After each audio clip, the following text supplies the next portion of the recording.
Subscribe now and press the bell icon. Never miss an update. हमारी team ने आज बात की बीजेपी के मुंबई प्रवक्ता योगेश वर्मा से। योगेश वर्मा ने कोरोना को लेकर महाराष्ट्र सरकार को घेरा है। योगेश वर्मा ने private hospital bill, light bill, हर टॉपिक पर हमसे खुलकर बात की है। देखिए काशिफ जैदी की रिपोर्ट। न्यूज़ 13 की टीम आई है मलाड में और यहाँ कैंप लगा हुआ है, ब्लड डोनेट कैंप, और हमारे साथ मौजूद है मुंबई प्रवक्ता योगेश जी। आइए उनसे बात करते हैं। योगेश जी, जैसे कि इस वक्त जो महामारी चल रही है और आप लोग ने कैंप लगाया है, और मैं देख रहा हूँ कि बिल जो क्या नाम है प्राइवेट हॉस्पिटल है वहाँ का वो लोग अपनी मनमानी के बिल भेज रहे थे, इसमें आपकी पार्टी ने कुछ काम किया है? आपने देखा होगा कि इसमें पूरे मुंबई भर में भारतीय जनता पार्टी ने संघर्ष किया और कई सैकड़ों पेशेंट्स को, जिन्होंने अस्पतालों में, गरीब ऑटो रिक्शा वाले, कोई छोटा छोटा कारोबार करने वाले, ऐसे लोग जब कोरोना उनको हुआ और अस्पतालों में भर्ती हुए और अस्पतालों ने उनको 10 लाख रुपए, 12 लाख रुपए, एक जगह तो मैंने सुना 20 लाख रुपए का बिल एक को दिया। यानी जिस तकलीफ की दवा ही नहीं है उसका 10 लाख रुपए, 12 लाख रुपए का बिल, 15 लाख रुपए का बिल।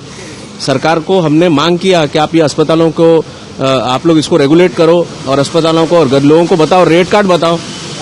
इन्होंने पीपीई किट के नाम से हजारों लाखों रुपए का बिल इन्होंने ठोक दिया, लेकिन आपने देखा राज्य सरकार ने कुछ भी नहीं किया। लेकिन भारतीय जनता पार्टी के सभी पदाधिकारी और कार्यकर्ताओं ने और जितने भी जनप्रतिनिधि, उन्होंने हर जगह पे, हर अस्पताल में संघर्ष किया। जो भी उनके पास आए वो लोग जाकर के उसको राहत दिलवाया। आपने देखा होगा यही मलाड में वो जेनिथ अस्पताल है, किसी को एक ऐसे ही रुग्ण को उसने 11 लाख रुपए का बिल दिया था और उसने सिर्फ ट्विटर के ऊपर किरीट सोमैया जी को टैग किया। किरीट सोमैया जी मुलुंड से यहाँ आए, मैं और योगेश सागर, हम तीनों ने जाकर के संघर्ष किया और उस पेशेंट को वो छोड़ नहीं रहे थे, तो हम जाकर के वो पेशेंट को बाहर निकल के लाए। और तो और इतनी भयानक स्थिति थी कि अस्पताल वाले ने उसका एक ही लड़का, उसको बोला कि तू जाकर के तेरी माँ को आईसीयू से बाहर लेकर आ। यानी अस्पतालों की इतनी मनमानी कि वो पेशेंट के बेटे को ये बोले कि आप जाओ आईसीयू में और उसको लेकर, और आप मानेंगे नहीं, पुलिस के होते हुए, हम सब के होते हुए इस अस्पताल ने, और हमने फिर उस लड़के को पीपीई किट दिया। वो पीपीई किट पहन करके आईसीयू में गया और अपनी माँ को लेकर आया।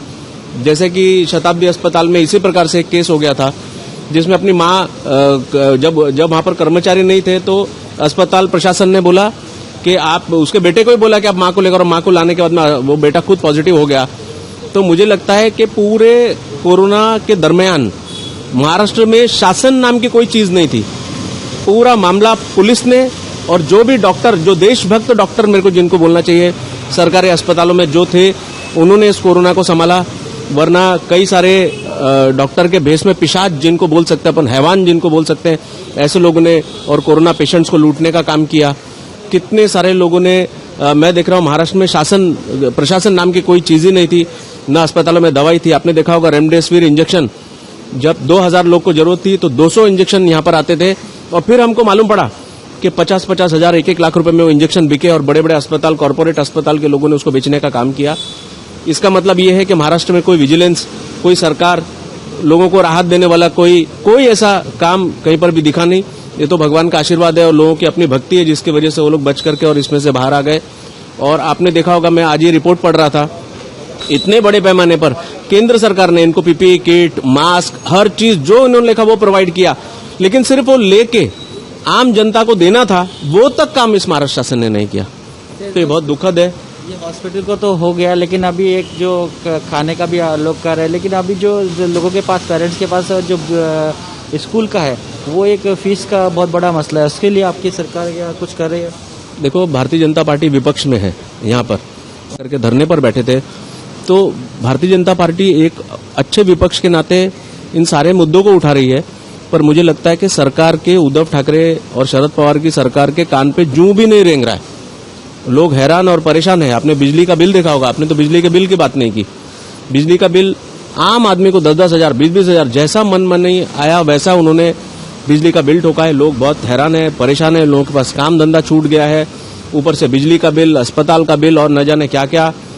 बड़ा अजीब है इस महाराष्ट्र के अंदर, शून्य शासन जिसको बोल सकते हैं, जीरो प्रशासन, ऐसी स्थिति। और महाराष्ट्र की सरकार को तुरंत हट जाना चाहिए उनसे, ये काम नहीं हो रहा है। नमस्ते मुंबई प्रवक्ता और मैं काशिफ जैदी, कैमरामैन आजमी के साथ देखते रहिए न्यूज़ 13।